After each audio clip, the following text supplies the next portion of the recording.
Hi po, dahil usong-uso ngayon ang pollen bag, halika, pupuntahan natin kasi pang-anim ang Tokyo, Japan po na merong pollen store.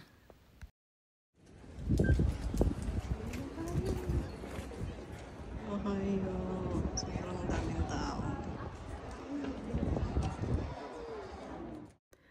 Ang aga naming umalis ng bahay, 8:30 yata, tapos nakarating kami dito ng 11:20. Pagpasok ko pa lang, kinuhanan ko na agad ng video. Kaya lang dahil 360 camera yung gamit natin, pinagwawalan agad ako. Pero at least kahit cellphone, pwede naman pala siya. Huwag na malapit.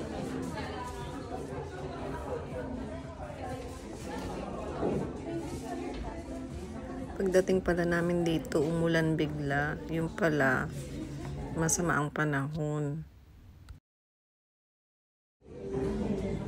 Ano sa'yo, Maki? Sorry, nani ito? Anong kulay niyan? Anong kulay niyan? Ito. Ayan yun to. Ayan yun to.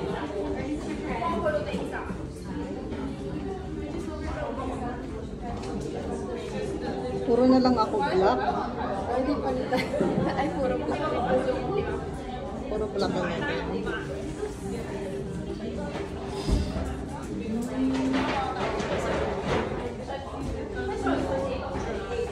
Buti na lang hindi matagal ang pila. 15 to 20 minutes lang yata nakapasok na kami.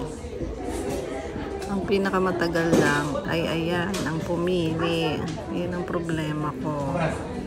Hindi ko alam. Cute na cute ako dun sa sa pinakamaliit. Kawaii. Ang ganda-ganda rin niya. Ang ganda.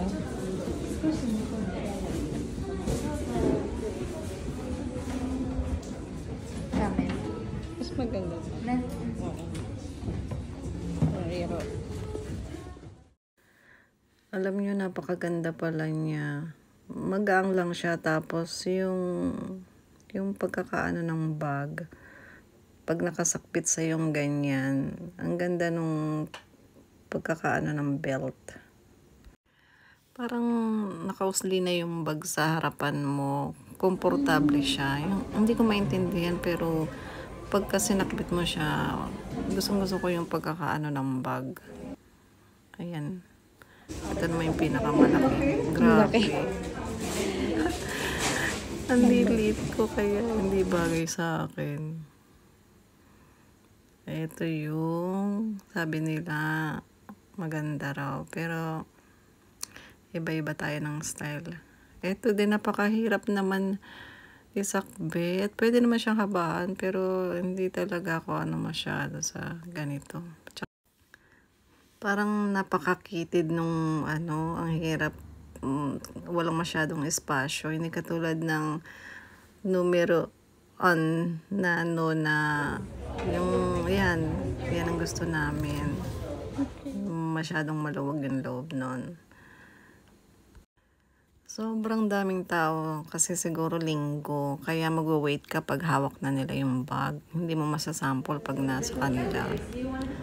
Bakit tayo? Ang liwanag naman. Ayan yun.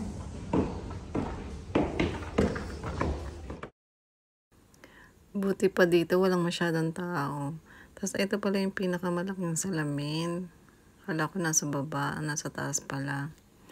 Nag-ikot-ikot lang kami. Ayan yung sinasabi ko na hindi ko type. Siguro sa iba gustong-gusto nila yan kasi nga maganda raw isuot. Tapos ayan yung kulay na gustong-gusto ko. Wala sa kanila. Sa online daw lang meron.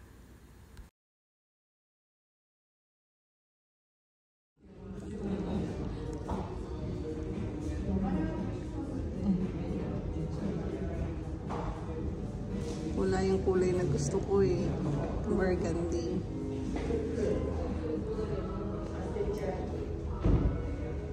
Ang daming kulay. Ito. Oo.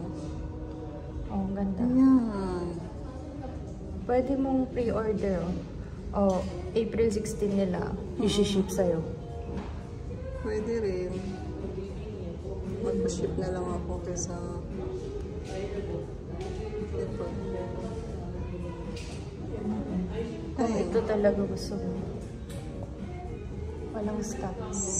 Sila yung ano sa'yo. O-order ka sa kanila sa baba. Hindi ma, ikaw. Ikaw mismo.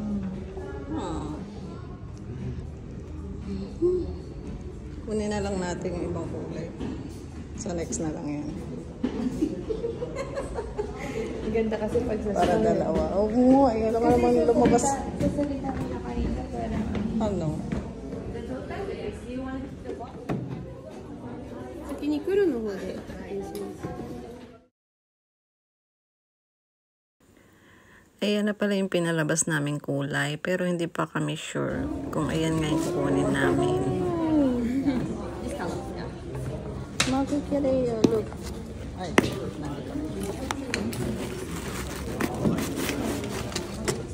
Ganda, diba?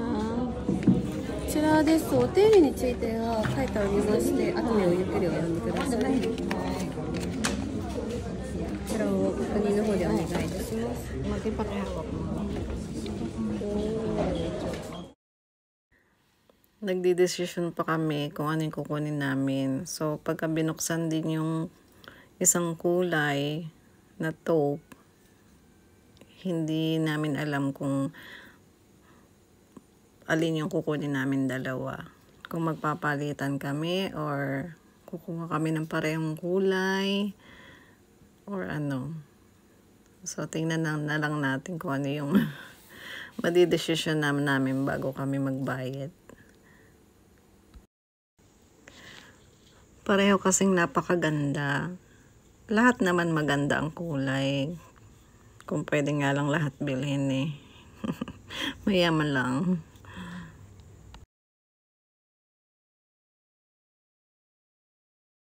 Kapag pala tinawag yung pangalan nyo, sabihin nyo agad na bukod ang lalagyan. Nakita nyo, napagod tuloy si ate. Hindi man lang kasi sila nagtanong sa amin. Ay, magkasama?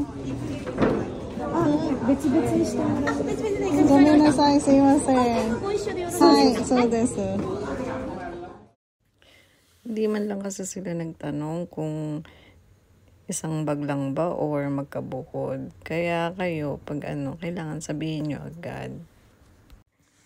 So, sobrang busy kasi, kaya hindi na nila namalayan na dalawa yung may-ari.